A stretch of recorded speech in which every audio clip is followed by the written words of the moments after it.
Hi there, it's Jeff, and welcome to those that are new to my channel and those that subscribe. Today in this video I just want to share with you a little project that I did, and they're just basically slimline car ramps. I don't know if you've got this same problem, but my car's quite low and I have problems with getting the jack underneath the car. And just even for something simple like changing the oil in the car, these are great just to drive up on, and it just allows you to get underneath to undo your sump plug and oil filter out. Or if you wanted to get the jack under your car with your car sitting on these, it allows you to that extra room. I've only made these around about 4 inches or 100 millimeters. But you could make these, 6 to 8 inches high, depending on what timber you have laying around. I happen to make these out of some leftover LVLs, which is used in the construction industry, for beams and so forth, for spans. And basically it's just plywood laminated together, but in a thicker variety. Instead of your 3/4 inch plywood, these are around about 2 inches. So you can get these in, like I said, 6 inches, 8 inches even, and that could be ideal to make these ramps as well. But like I said, I just happen to have some leftover of that size, which was 4 inches, and I thought I'd make these, and it's just enough for me to get my jack under the car and to reach under and even change the oil. I did see some options online for some slimline ramps, and they were made out of plastic, but I was a little bit turned off by that, and I just thought I have some leftover and I'll make these nice and solid and strong and safe to use. So keep watching and I'll show you how I actually made these and how simple they are to make in your own workshop or backyard, that are safe to use for you to drive up on, to put your car on. Okay, the first thing I did was made myself a template just out of some offcut board that I had. I made these ramps around about 900 millimeters long, and that template was basically with giving me the pitch or the angle that I wanted these ramps set on, and it depends on how low your car is as well, whether your ramps are going to hit underneath your bumper bar. So I used that template, and then I got myself some of these offcuts of LVL, or the timber that I'm going to be using. And the first thing I'm doing here is just docking all those pieces that I'm going to be using all to the same length, which, like I mentioned, was 900 millimeters, just shy of 1 meter.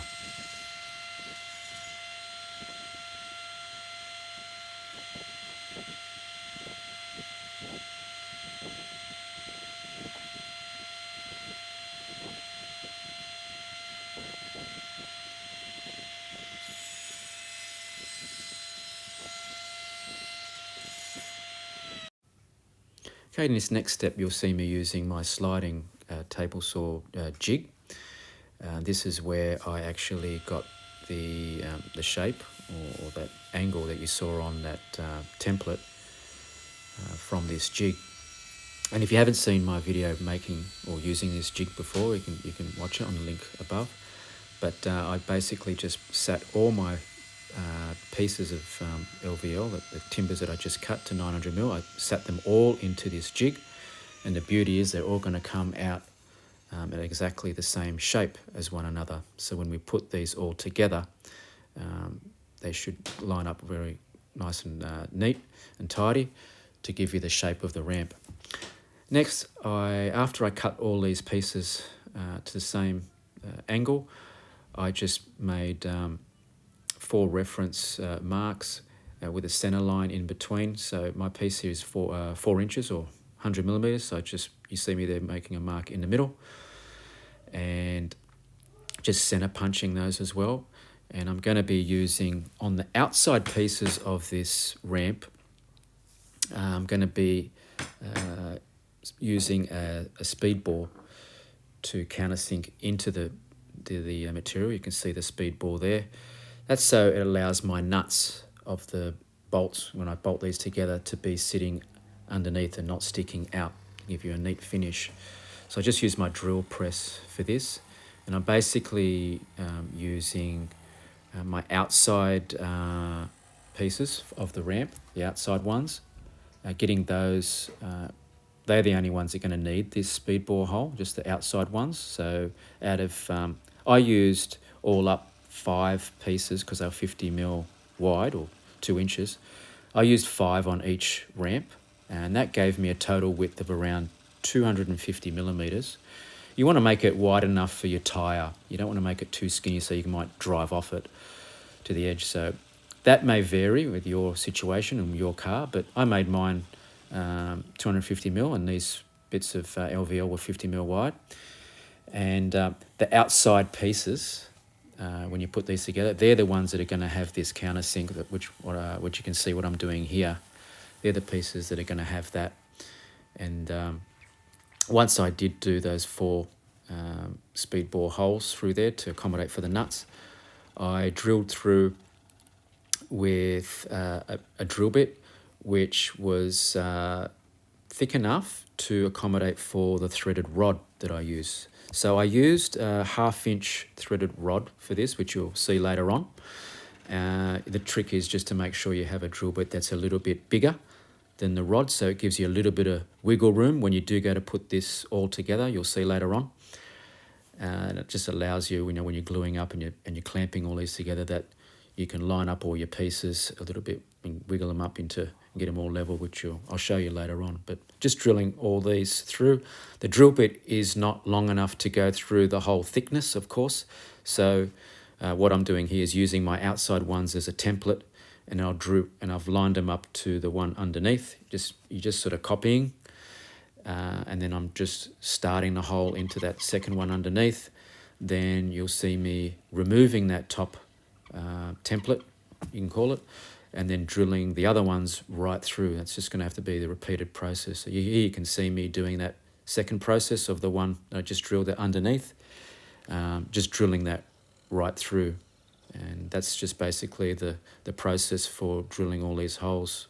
It's a little bit of a time-consuming process, not too bad, but you just got to take your time. And it's best, I recommend doing this process also with a drill press, because it'll help you drill it nice and square and true.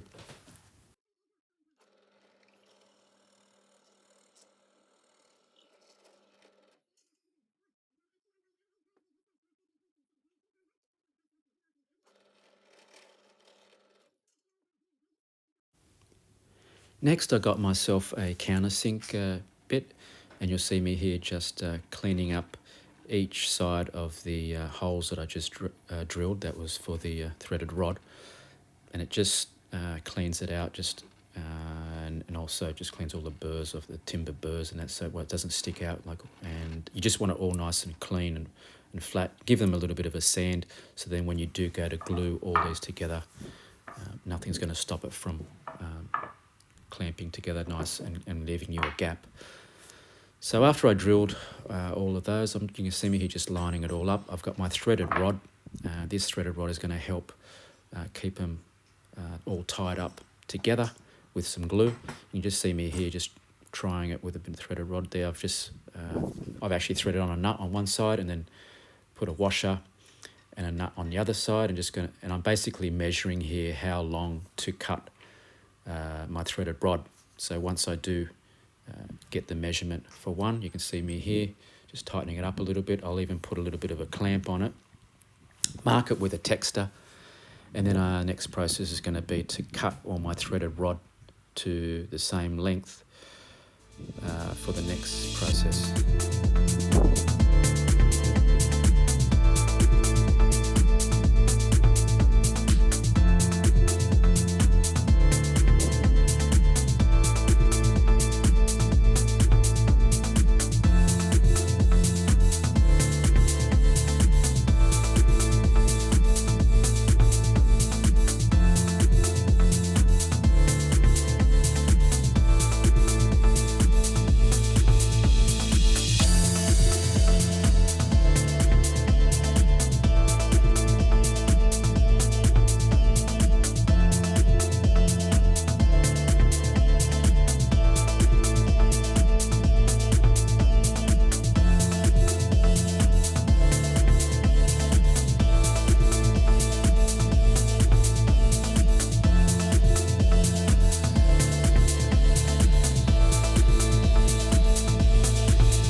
This next process here is optional. I chose to weld or just tack pretty much the nut on one side of the threaded rod, and that just saves that nut turning around when you do go to tighten these up. Alternatively, if you do not have a welder or access, or you're not confident to do any welding, you could actually drill through the nut and the rod and just put like a split pin. Something like that would work. It just stops the nut turning when you do go to do it up. After that, it was just pretty much time to line up or get ready, all your pieces that you're gonna put together in order, and just a matter of gluing up. Here you can see me, I'm just using some PVC wood glue, using a brush to help spread it all out. I will be just pretty much putting these all on one after the other like a sandwich, and then lining up the threaded rod through each side, and then basically tightening those threaded rods with a shifter, a socket, and then just making sure that all the tops, all the ends, it's kind of flat. We'll pretty much just get it as flat as you can. It's not going to be perfect, and really it just doesn't need to be, because at the end of the day, this is not like a designer furniture that needs to be perfect. It's you're driving a car over these things. So you'll see like there will be some a little bit imperfections when you do go to glue all this up and clamp it together, but that's okay. Don't worry about it, and I'll show you how to even fix that up later on in a later process.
Okay, after leaving these ramps overnight, clamped up, and they're nice and dry, but you'll see some of these imperfections that I was talking about, where some of the timbers may stick up a little bit more than the others. So me being a fastidious cabinet maker, I decided to get my belt sander out and just run over the top. This is purely optional. You do not have to fuss over this, and as I said, a car is driving over these, so you don't have to do this, but I just decided to flatten it out and show you, if you were worried about them sticking out and you wanted them level, just run your belt sander over. It's the easiest process to do, just to level all your pieces out and make the ramps as flat as you can.